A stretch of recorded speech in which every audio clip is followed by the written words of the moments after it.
Airport travel tips. I'm gonna give you my favorite airport travel tips. Let's get started.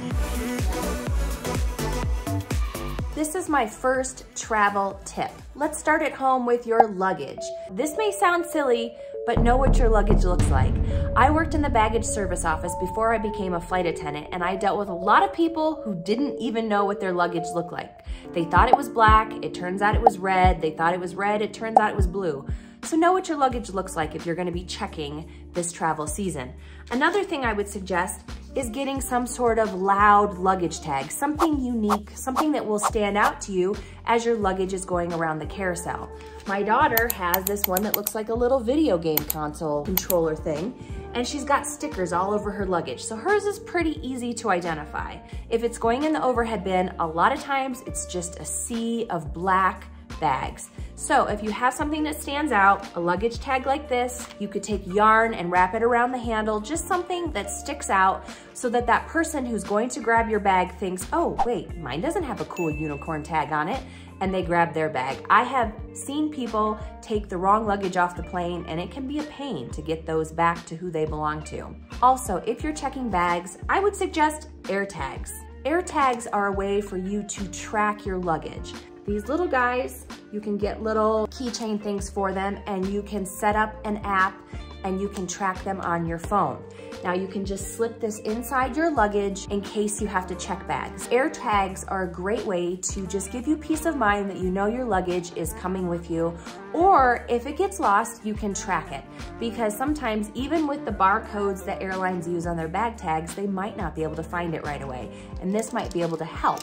Currently, I don't think that there's any domestic rules about luggage tags, but I have heard that maybe Lufthansa or another international carrier is starting to ban these. Check with your carrier. I would suggest getting a luggage scale. They're pretty cheap. You can order them on Amazon or get them in the travel section at the Container Store. This will give you a general idea of how much your bag weighs. Check your carrier to see what their restrictions are for checked baggage. It is different on every carrier, especially international, especially some of those deep discount carriers. For my carrier, it's 50 pounds. Also, my tip when you get to the airport is to put what you think is your heaviest piece on the scale and check the weight. Then you can take things out of that one and distribute it into your other luggage. It's not fun. I've had to do it, but it saves you having to pay an overweight baggage fee. So luggage scale, check the weight when you get to the airport. Let's talk about my tip for water bottles and snacks. Bring them. Bring an empty water bottle. There are tons of filling stations at most airports these days where you can fill those up after you get through security. Make sure it's empty before you go through security, but it will save you having to buy water on the other side of security. It is expensive. Let's also talk about snacks. Snacks will save you. They'll save you if you're traveling with kids. Always bring snacks. Bring stuff they like, because you might go to the airport thinking, oh, I'll just get them McDonald's, and then the line is insane and you don't have time, or that particular airport doesn't have McDonald's, or whatever your kids will eat. And did you know you can bring a cup of noodles? Bring it on the plane, ask the flight attendant for hot water. You could always walk back to her galley and ask for hot water, and you can make a cup of noodles on the plane. Don't forget your plastic spoon or plastic fork. You might think, oh, I have a connection. We're gonna stop, we're gonna get something to eat. I'm not gonna bring snacks. And then what happens if you're delayed and now you don't have a connection and you have an 8-hour travel day and no snacks? So bring snacks. You can always eat them when you get there. Bring them back on your way home, but I would highly suggest bringing an empty bottled water and bringing snacks. Here's my tip about what you never put in your checked luggage. Never put your prescription medicine in your checked luggage. What happens if that luggage doesn't make it? Make sure this goes in your personal item. I would even be careful to put this in your carry-on item, the item that's gonna go in the overhead bin, because what happens if they have to take that at the last minute? Are you gonna remember, oh, my medicine is in there. I do not want that going in the belly of the aircraft. You just wanna make sure that prescription medication, something that's not easily replaceable, goes in your personal item. Also, you don't have to bring the whole bottle. Get one of those Monday through Sunday planners and put your medication in there. The number 2 thing you don't ever want to pack in your luggage is your keys. Please, please, please, please, please don't put your keys in your luggage. What happens if you get home, you get to your final destination, and you don't have your keys? Do you have someone there who can bring you spare keys? Do you have someone that can pick you up? What if you're coming in the middle of the night? Do you really want to call your roommate or your wife or your mother to come get you in the middle of the night? Don't pack your keys. Put those in your personal item as well. So that's my tip for things that should not go in your checked luggage. Here's my next tip. We're gonna talk about how you're getting to the airport. This is how my family does it. We are a family of 5. We divide and conquer. So we go to the airport and typically my husband gets out at the curb with the kids. They check all the luggage at the curb. The curb is super convenient. If you're flying out of Denver, say hi to Chris. Him and his team are phenomenal. You check, one adult checks the family in. I take the car, I take it to the employee parking lot, and I ride the employee shuttle, and then I go through my special security, which I'm allowed to out of uniform, and then I meet them at the concourse. It's a lot easier for us to divide and conquer the task. Otherwise, if the whole family is going to a parking lot on airport property or off airport property, you're having to haul all those bags you brought onto an airport shuttle, find seats, take that all off the airport shuttle, and then go into the airport. So for us, we have really found it's a lot easier to divide and conquer. But if you are just a couple or just going by yourself, it might be easier and cheaper just to take an Uber to the airport instead of driving yourself and parking.